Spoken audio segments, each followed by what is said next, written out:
আসসালামু আলাইকুম সবাইকে। প্রচণ্ড গরম পড়েছে, আর এই গরমে পরিবারের সবাইকে ঠান্ডা খাবার খেতে দিন। আর ঠান্ডা খাবারগুলো খেতে কিন্তু অনেক বেশি ভালো লাগে। তো আজকের এই পুডিংটা অনেক বেশি ভালো লাগবে আপনাদের কাছে। তো আশা করছি আজকে এই পুডিং রেসিপিটি আপনাদের কাছে ভালো লাগবে। এখানে নিয়েছি আমি 1/3 কাপ পরিমাণ চিনি, আর চিনিটাকে এখানে ক্যারামেল তৈরি করে নেব। এই পুডিংটা কিন্তু আপনারা একবার খেলে আপনাদের মুখে স্বাদ লেগে থাকবে, এত ভালো লাগে খেতে। আমার হাজবেন্ড তো এই পুডিংটা খেয়ে বলছিল যে উপরটা লাগছে যেন দই ফ্লেভার আর ভিতরটা পুডিং। এতটা মজা হয়েছে কি বলবো। আমি যত পুডিং খেয়েছি তার মধ্যে সব থেকে সেরা হচ্ছে আজকের পুডিংটি। এই বাটার পুডিংটি যে কেউ পছন্দ করবে খেতে, এতটা ভালো লাগে খেতে। একবার হলো ট্রাই করে দেখবেন।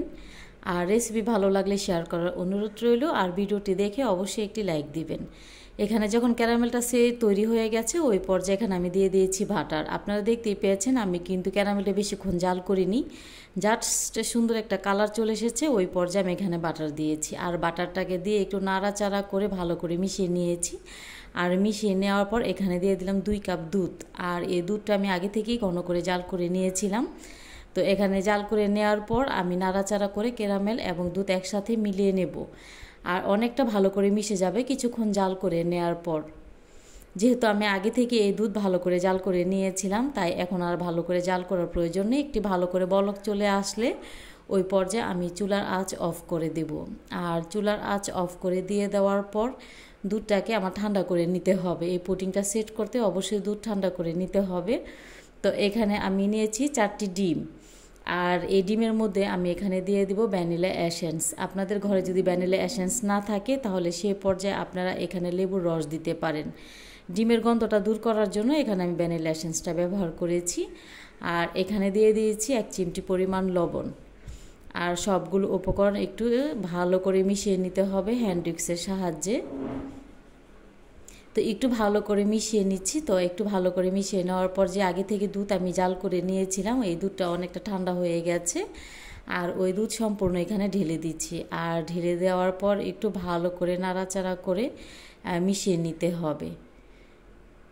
একটু ভালো করে নাড়াচাড়া করে মিশিয়ে নিয়েছি। আর মিশিয়ে নেওয়ার পর এখানে একটি ওভেন প্রুফ বাটিতে বাটার মাখিয়ে নিচ্ছি। আর বাটার মাখিয়ে নেওয়ার পর এখানে আমি ছাঁকনি দিয়ে ছেঁকে দুধের মিশ্রণটাকে ঢেলে দিব। আপনারা দুধের ঘরে যদি ওপেন প্রুফ বাটি না থাকে তাহলে সেই পর্যায়ে আপনারা এখানে যে কোনো সিলভার বা স্টিলের পাত্রে পুডিংটা সেট করতে পারেন। তো প্যানে দিয়ে দিচ্ছি, এখানে একটি টাওয়েল দিয়ে দিচ্ছি। আপনারা টাওয়েলের বদলে এখানে টিস্যু দিতে পারেন। আর এখানে পরিমাণ মতো দিয়ে দিব পানি। আর পানিটা দিয়ে দেওয়ার পর এখানে পুডিংটা সেট করছি।